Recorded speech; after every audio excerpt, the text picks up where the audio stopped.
ஸ்ரீமதே ராமானுஜாய நமக. ஸ்ரீமதே நிகமாந்த மகா தேசிகாய நமக.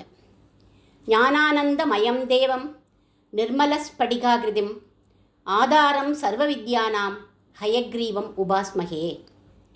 விசுத்த விஜ்ஞான கணஸ்வரூபம் விஜ்ஞான விஸ்ரானன பத்ததீக்ஷம் தயாநிதிம் தேகபிரதாம் ஷரண்யம் தேவம் ஹயக்ரீவம் அகம் பிரபத்யே. அனைவருக்கும் அடியேனுடைய பணிவான நமஸ்காரம். இன்றைக்கு ஹயக்ரீவரின் அனுகிரகம் பெற்ற சில மகான்களை அனுபவிப்போம். முதல் மகான் யார் அப்படின்னா மகரிஷி யாக்ஞவல்கியருங்கிறவர். இவருடைய குரு வைசம்பாயனருங்கிற ரிஷி. இவாளோட சரித்திரத்தை புராண ரத்தனம்னு கொண்டாடப்படும் விஷ்ணு புராணம் சொல்கிறது.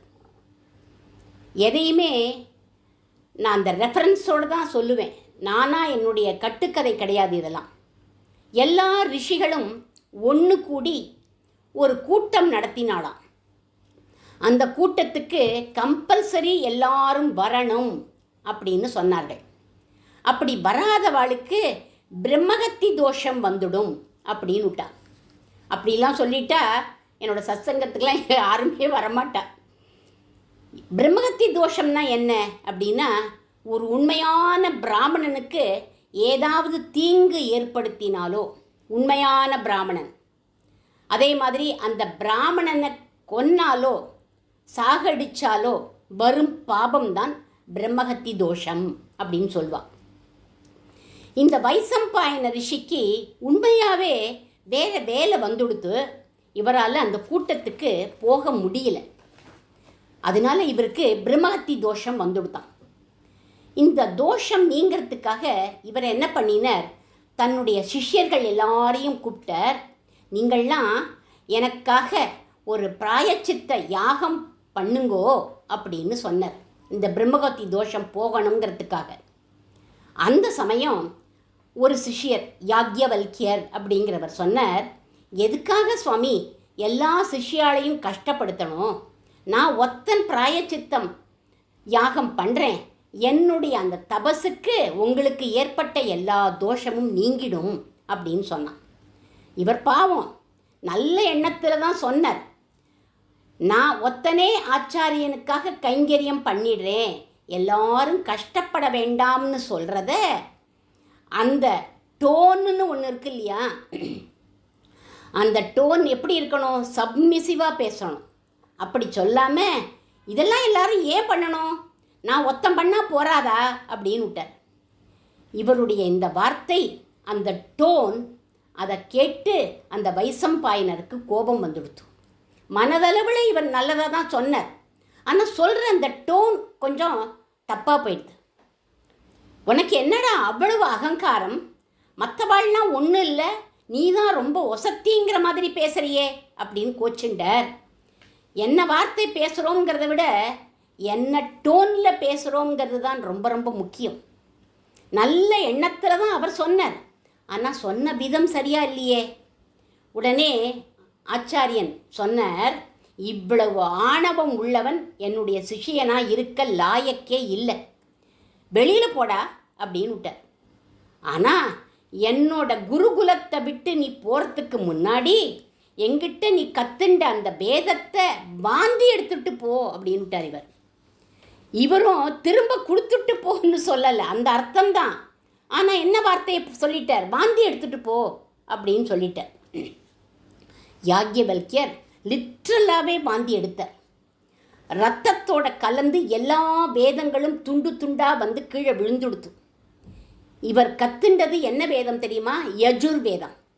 அந்த யஜுர் வேதங்கள்லாம் துண்டு துண்டாக வந்து அந்த வாந்தியோட சேர்ந்து விழுந்துடுத்து. வாந்தி எடுத்துட்டு இவர் என்ன பண்ணார் தெரியுமா, குட் பை அப்படின்னு சொல்லிட்டு போயிட்டார். வேதம் இப்படி துண்டு துண்டாக கீழே கிடக்கக்கூடாது, இதெல்லாம் எடுங்கோ அப்படின்னு சொன்னார் வைசம்பாயனர் மற்ற சிஷ்யாள்கிட்ட. மற்ற சிஷ்யாள்லாம் எப்பேற்பட்டவா, இவன மாதிரியே யாக்ஞவல்கியர் மாதிரியே ரிஷிகள் தான் எல்லாரும். இரத்தக்கரையோடு இருக்கிற வேதத்தை எப்படி எடுக்கிறது அப்படின்னு அவள்லாம் பார்த்தா, உடனே எல்லா ரிஷிகளும் தித்திரி பறவைகளாக மாறிட்டாள். பறவைகளாக மாறி கொத்தி கொத்தி எல்லாத்தையும் எடுத்தாளாம். இதைத்தான் இன்னைக்கு கிருஷ்ண யஜுர்வேதம் அப்படின்னு சொல்கிறோம். அதே யஜுர்வேதம் தித்திரி பறவைகளாக இவ மாறி கொத்தி எடுத்ததுனால அது கிருஷ்ண யஜுர்வேதமாக ஆயிடுது. இந்த வேதத்துக்கு தைத்திரியம் அப்படின்னு பேர் வந்துடுத்தோம். ஏன்னா தித்திரி பறவைகள் எடுத்ததுனால. இந்த தைத்திரிய வேதத்தை யார் சொல்கிறாளோ அவள்லாம் யாருன்னா தைத்திரியர்கள் அப்படின்னு சொல்லப்படுறார்கள். இந்த உபனிஷத்தை தான் தைத்திரிய உபனிஷத் அப்படின்னு சொல்கிறார். குட் பைன்னு சொல்லிட்டு போனாரே யாக்ஞவல்கியர், நேர அவர் என்ன பண்ணினார், சூரியனுக்குள்ள அந்தர்யாமியாக இருக்கிற அந்த நாராயணனை குறித்து தியானம் பண்ணுறார். எம்பெருமானே, என் ஆச்சாரியனுக்கு தெரியாத வேத பகுதி இருக்கும் இல்லையா, அனந்தாவை வேதாக அப்படின்னு வேதம் அனந்தம் அப்படின்னு சொல்லுவாளே, என்னுடைய ஆச்சாரியனுக்கு தெரியாத வேத பகுதியை அடியேனுக்கு நீர் உபதேசம் பண்ணணும்னு நாராயணன் கிட்ட பிரார்த்திக்கிறார். சூரியனுக்குள்ளே இருக்கிற அந்த நாராயணனை பிரார்த்திக்கிறார். அந்த சமயம் சூரியனுக்குள்ளேருந்து ஒரு குதிரை ஒன்று வந்துதான். அந்த குதிரை ஹலஹலா ஹலஹலா ஹலஹலான்னு கனைப்பு ஒலியை எழுப்பித்தான். அந்த ஒலியை அப்படியே உள் வாங்கின்றார் இவர் யாக்ஞவல்கியர். இவருடைய குருவுக்கு தெரியாத யஜுர்வேத ஞானம் இவருக்குள்ளே வந்துடுத்தான். இதை சுவாமி வேதாந்த தேசிகன் ஒரு ஸ்லோகத்தில் சொல்கிறார். ஸ்வதச்சித்தம் சுத்தஸ்படிகமணிபூப்ரத் பிரதிபடம் சுதா சத்ரி சீபீர் யுதிபிரவதாத் திரிபுவனம் அனந்தை த்ரையந்தைஹி அனுபிஹித ஹேஷா ஹலஹலம். ஹேஷா அப்படின்னா குதிரையினுடைய கனைப்பு ஒலி.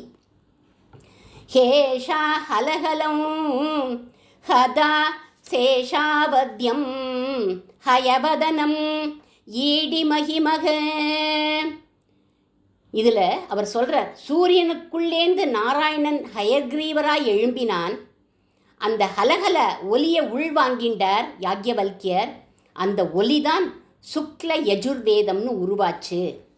இந்த வேதத்தை அத்தியனம் பண்ணுறவாள வாஜீனர்கள் அப்படின்னு அழைப்பார்களாம். சுக்ல யஜுர்வேதம் கிடச்சுடுத்து வாஜீனர்கள்னு அவளை அழைக்கிறா. ஏன்னா வாஜி அப்படின்னா என்ன அர்த்தம், குதிரைன்னு அர்த்தம். அதை உபதேசம் பண்ணதுனால இவாளை அது உபதேசம் பண்ணினதுனால இவாளை வாஜீனர்கள்னு அழைக்கிறாள். இப்படி யாக்ஞவல்கியருக்கு ஹயக்ரீவர் கிருப்பை பண்ணி சுக்ல யஜுர்வேதத்தை ஹலஹலாங்கிற கனைப்பொலியால் சொன்னார் ஹயக்ரீவர். யாக்ஞவல்கியரை இன்றளவும் எல்லாரும் கொண்டாடுறார். நம்மளுடைய எம்பெருமானார் பகவத் ராமானுஜர் சம்பிரதாயத்தில் சரீர ஆத்ம பாவம் ரொம்ப ரொம்ப முக்கியம். உடல் மிசை உயிரென கரந்தெங்கும் பரந்துளன் அப்படின்னு அந்த பகவான் எல்லாருடைய உடலுக்குள்ளேயும் பறந்து இருக்கான் அப்படின்னு அந்த உபனிஷத்தை சொன்னவரே யார் தெரியுமா, இந்த யாக்ஞவல்கியர் தான் சொல்லியிருக்கார் இந்த உபனிஷத்தை. ஹயக்ரீவருடைய அனுகிரகம் பெற்ற அடுத்த மகான் யார் அப்படின்னாக்க திருமங்கை ஆழ்வார்.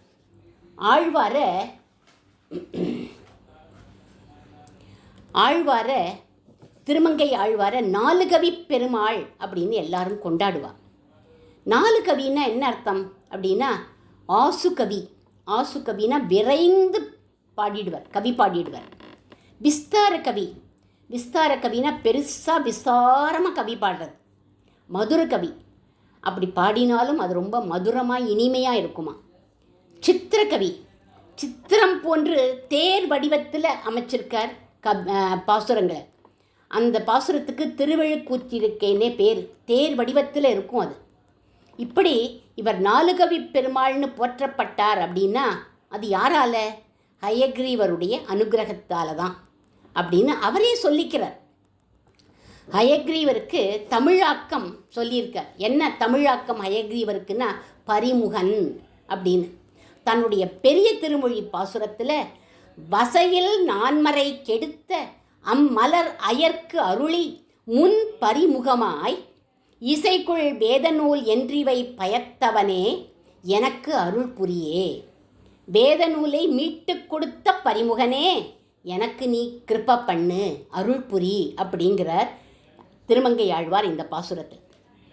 இன்னொரு பாசுரத்தில் பன்னு கலை நால்வேதம் வேத பொருளையெல்லாம் பரிமுகமாய் அருளிய எம் பரமன் காண்மீன் அப்படின்னு பரிமுகன் அப்படின்னு சொல்லியிருக்கார். 4 வேத பொருளையும் 4 வேத பொருளையும் சொன்னவர் இவர்தான் அப்படின்னு. இப்படி 2 பாசுரங்களில் ஹயக்ரீவரை பாடியிருக்கார் திருமங்கை ஆழ்வார். எனக்கு 4 கவி பாடுறதுக்குள்ளே திறமையை கொடுத்தவர் யார் அப்படின்னாக்க இந்த ஹயக்ரீவர் தான் அப்படின்னு திருமங்கை ஆழ்வார் சொல்கிறார் இந்த இடத்துல.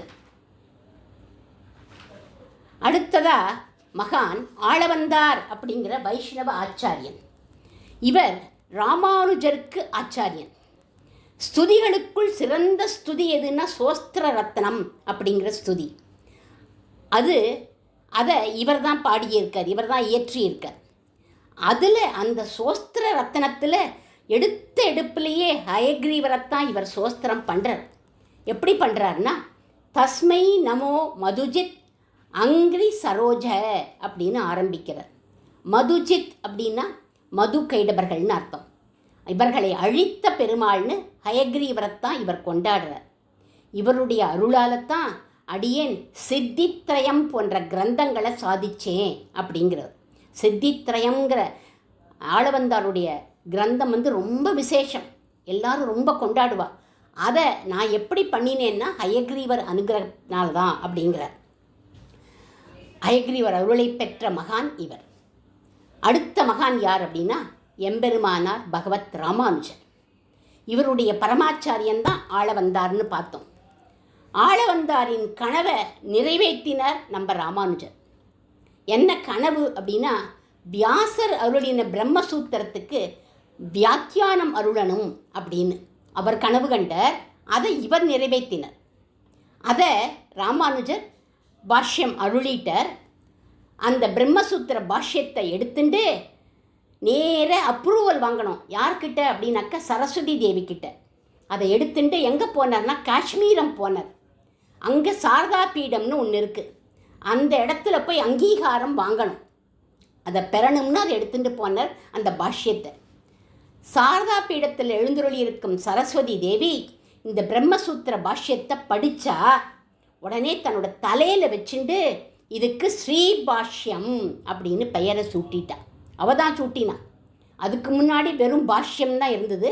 ஸ்ரீபாஷ்யம்னு சொல்லிட்டா. இவோ பெயரை சூட்டிட்டு சொல்கிறா, ராமானுஜா, நான் ஏன் இந்த பாஷ்யத்தை என்னோட தலையில் சூடின்ட்டேன் தெரியுமா? என்னுடைய ஆச்சாரியன் ஹயக்ரீவர் இதில் தெரிஞ்சார் அப்படிங்கிறார். அவளுக்கே ஆச்சாரியன் யாருன்னா ஹயக்ரீவர் தானா. சரஸ்வதி தேவிக்கு மட்டும் ஆச்சாரியன் இல்லை, தட்சிணாமூர்த்தியான சிவபெருமானுக்கும் ஆச்சாரியன் ஹயக்ரீவர். அவளுக்கு மட்டும் இல்லை, வியாசர் உள்ளிட்ட எல்லா ரிஷிகளுக்கும் ஹயக்ரீவர் தான் ஆச்சாரியன். ஞானம் கொடுத்த ஆச்சாரியன் சுவாமி இந்த ஹயக்ரீவர் தான்னு சுவாமி வேதாந்த தேசிகன் தன்னுடைய சோஸ்திரத்தில் சொல்கிறார் பாருங்கோ. தாட்சிண்ய ரம்யா கிரிசஸ்ய மூர்த்திகி, தட்சிணாமூர்த்தியான சிவபெருமான், தேவி சரோஜாசன தர்மபத்தினி, பிரம்மாவின் தர்மபத்தினியான சரஸ்வதி தேவி, வியாசாதயோபி வபதேஷ்ச வாசக, வியாசர் போன்ற ரிஷிகள், ஸ்புரந்தி சர்வே தவசக்தி லேசைகி, இவா எல்லாருக்கும் ஞானத்தை கொடுத்த ஆசான் யாருன்னா ஹயக்ரீவர். இவர்தான் எல்லாருக்கும் ஹெட் ப்ரொஃபஸராம் அப்படிங்கிறத சுவாமி வேதாந்த தேசிகன் இந்த ஸ்லோகத்தில் சொல்கிறார். ராமானுஜருக்கு ஸ்ரீபாஷ்யம்னு அதுக்கு பேரை கொடுத்துட்டு அவரையும் எப்படி அழைச்சா, ஸ்ரீபாஷ்யக்காரர் அப்படின்னு பெயரை சூட்டினா. அதற்கப்புறம் வெறுங்கையோட போகக்கூடாதுன்னு ஆராதனத்துக்காக ஒரு லக்ஷ்மி ஹயக்ரீவ மூர்த்தியையும் கொடுத்தாளாம் சரஸ்வதி தேவி. தத் பாஷ்யம் ஆதாய நிதாய மூர்த்தினி ஸ்ரீபாஷ்யமேதத் வரமாஷ்ய கிருத்வம் இதேவ தஸ்மை பிரவதோச தேவி பாஷ்யம் ஹயக்ரீவ அபிச்சரவேயம். இந்த ஹயக்ரீவ மூர்த்தியை பாஷ்யக்காரர்கிட்ட சொன்னால் இதை வச்சுண்டு நீ ஆராதிக்கணும் அப்படின்னு சொல்லிட்டா.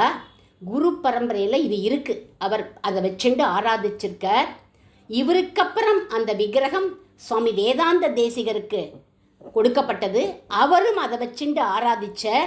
இன்னைக்கும் இந்த விக்கிரகம் எங்கே இருக்குன்னா பரக்காலஜீயர் மடத்தில் ஜீயர் சுவாமிகள் அதை ஆராதிக்கிறார் அப்படின்னு சொல்கிறார்கள். அடியேன் அந்த பரக்கால மட ஜீயர் அவரை போய் சேவித்து அந்த விக்கிரகத்தையும் அடியேன் பார்த்துருக்கேன், சேவிச்சிருக்கேன். இப்போ தான் 5வது மகான் யார் அப்படின்னா எங்களாழ்வான்ங்கிற பகவத் ராமானுஜருடைய சிஷ்யர் இவர்.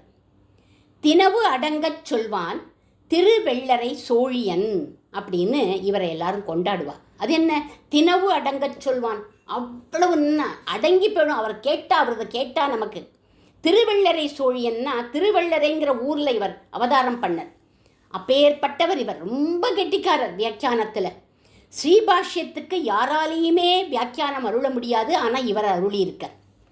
இவர் ராமானுஜருடைய நியமனப்படி ஸ்ரீ விஷ்ணு புராணத்துக்கு கமெண்ட்ரி எழுதியிருக்கார். எவ்வளவு சிறப்பாக எழுதியிருக்கார் அப்படின்னா, விஷ்ணு புராணம் 6000 படி கிரந்தம். ஒரு படினா 32 எழுத்து இருக்கும். 6000 × 32 எழுத்து கொண்டது அது. அப்போது கமெண்ட்ரியில் எவ்வளவு படி இருக்கணும்? 6000க்கும் மேலே இருக்கணும் இல்லையா?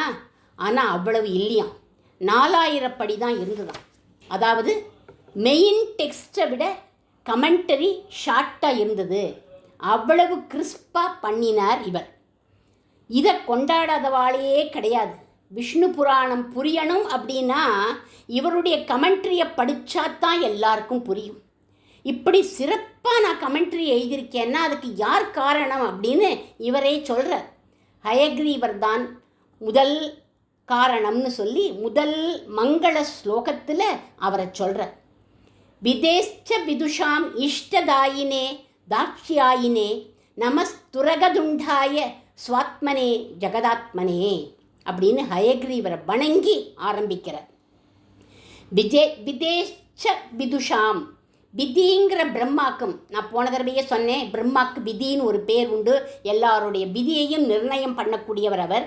அதனால விதிங்கிற பிரம்மாவுக்கும் ஞானிகளுக்கும் இஷ்டதாயினே, அபாபாளுக்கு இஷ்டமான ஞானத்தை கொடுப்பவனே, தார்ஷ்யாயினே, கருட வாகனத்தில் வரும் ஹயக்ரீவனே, நமஸ்துரகதுண்டாய, துரகம் அப்படின்னா குதிரை, குதிரை முகம் படைத்தவனே, ஸ்வாத்மனே ஜெகதாத்மனே, உனக்கு நமஸ்காரம்னு ஹயக்ரீவனை வணங்கினார் இவர். 6000 படி கிரந்தத்துக்கு 4000 படி வியாக்கியானம் பண்ணியிருக்காருன்னா யாரால? அந்த ஹயக்ரீவ பெருமாளால் தான். இப்படி ஹயக்ரீவருடைய அனுகிரகத்தை எங்களாழ்வான் பெற்றார் அப்படின்னு சொல்லுவாள். கடைசி மகான் யார் அப்படின்னா இவருடைய ஹயக்ரீவருடைய அனுகிரகத்தை பெற்றவர் சுவாமி வேதாந்த தேசிகன். ஹயக்ரீவருடைய அனுகிரகத்தை பரிபூர்ணமாக பெற்றவர் இவர். இவர் 5 வயசு இருக்கும், பால தேசிகன் இவர். அப்படி இருக்கிற போது காஞ்சிபுரத்தில் நடாதூர் அம்மாளுங்கிற ஆச்சாரியன் இவரை கடாட்சித்து ஆசீர்வாதம் பண்ணாராம். காஞ்சிபுரம் தேவப்பெருமாளை போய் நீங்கள் சேவிக்க போனீங்கன்னா அங்கே ஒரு வராண்டாவில் ஒரு கயிறு போட்டு கட்டியிருப்பாள். இந்த இடத்துல தான் நடாதூர் அம்மாளோட காலட்சேபம் நடந்தது அப்படின்னு. அங்கே நம்ம விழுந்து சேவிச்சுட்டு வரணும். அடியேன் சேவிச்சிருக்கேன். அந்த காலட்சேபத்துக்கு இவர் போகிறார். 5 வயசு குழந்தை தான் இந்த வேதாந்த தேசிகன்.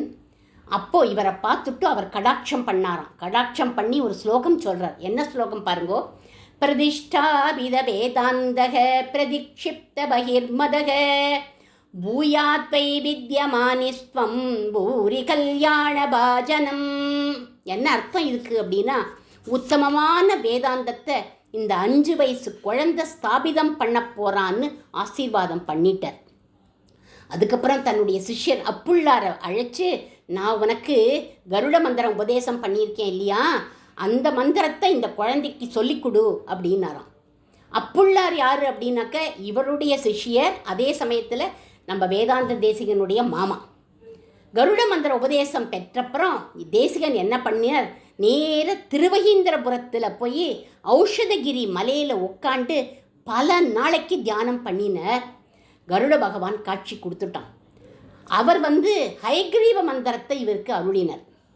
அப்போது ஹயக்ரீவ மந்திரத்தை ஜபம் பண்ணிண்டே இருந்தார் இவர். ஹயக்ரீவர் நேர பிரத்யட்சமாயிட்டார். தன்னுடைய லாலாமிருதம் அப்படின்னா திருவாய் அமுதத்தை இவருக்கு கொடுத்தாராம். அதன் விளைவுதான் கவிதார்க்கிக சிம்மமாக நான் விளங்குறேன் அப்படிங்கிறார் இவர். இதை அவரே சொல்கிறார், வெள்ளை பரிமுகர் தேசிகராய் வந்து அப்படிங்கிறார். பரிமுகர்னா ஹயக்ரீவர். வெள்ளை பரிமுகரான ஹயக்ரீவரே எனக்கு ஆச்சாரியராக வந்து என் உள்ளத்தில் ஓலையிட்டார் அப்படிங்கிறார். பிரம்மா எழுதின தலையெழுத்தையே இந்த ஹயக்ரீவர் மாற்றிடுவார் அப்படிங்கிறார் தேசிகர் ஒரு ஸ்லோகத்தில். விலுப்த மூர்த்த தன்ய லிபிக்ரமானாம் சுரேந்திர சூடாபத லாலிதானாம் தவதங்கிரி ராஜீவ ரஜக்கணானாம் பூயான் பிரசாதோ மயிநாத பூயக. ஹயக்ரீவருடைய திருவடி வாரத்தில் உள்ள தூளி, அந்த தூளியை எடுத்து நம்மளோட தலையில் வச்சுக்கணுமா. அது பட்டு தானே போரும். ஆனால் திருவடி துகளை நம்ம போய் எப்படி வச்சுப்போம்? அதுக்கு பதிலாக அவருடைய சடாரி இருக்கு இல்லையா, அதை நம்ம தலையில் வச்சுட்டோம்னா, அதை பெத்துண்டோம்னா போரும். பிரம்மா நம்ம தலையில் எழுதின அந்த தலை எழுத்தே நல்ல விதமாக மாறிடும் அப்படிங்கிறார் சுவாமி வேதாந்த தேசிகன். கவிதார்க்கிக சிம்மம், கவி பாடுறது, கவி பாடுதலையும் தார்க்கிக அப்படின்னாக்க தர்க்கம் பண்ணுறது, கவி பாடுறதுலையும் தர்க்கம் பண்ணுறதுலையும் சிம்மமாக என்னை யார் ஆக்கினார் அப்படின்னா ஹயக்ரீவர் தான் ஆக்கினார் அப்படின்னு சொல்கிறார் சுவாமி வேதாந்த தேசிகன். தினமும் புருஷாள்லாம் சந்தியாவந்தனம் பண்ணுறாளே, அந்த சந்தியாவந்தன மந்திரத்துக்குள்ளே யார் இருக்கா தெரியுமா? ஹயக்ரீவர் தான் இருக்காராம். அவர் அனுகிரகம் பண்ணிகிட்டே இருக்காராம் எல்லாருக்கும். நமக்கும் ஞானத்தை அருளணும்னு குறிப்பாக குழந்தைகளுக்கு ஞானத்தை அருளணும், படிக்கும் குழந்தைகளுக்கு ஞானத்தை அருளணும் ஹயக்ரீவர்னு சொல்லி அவருக்கு மங்களம் பாடி அமைகிறேன்.